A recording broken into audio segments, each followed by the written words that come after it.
Hi.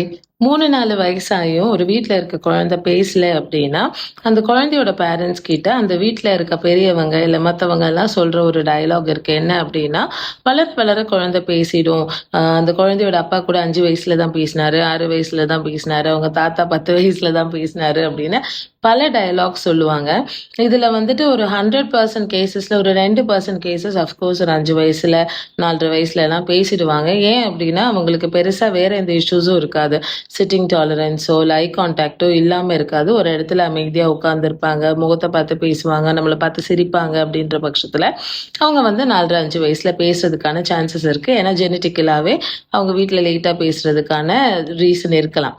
ஆனா 98% of கிட்ஸும் என்ன ஆகுறாங்க அப்படின்னு பார்த்தீங்கன்னா, அதுக்கப்புறம் பேசாமலே போயிடுறாங்க. அவங்களுக்கு ஸ்பீச் டிஃபிகல்டி இருந்துகிட்டே இருக்கு.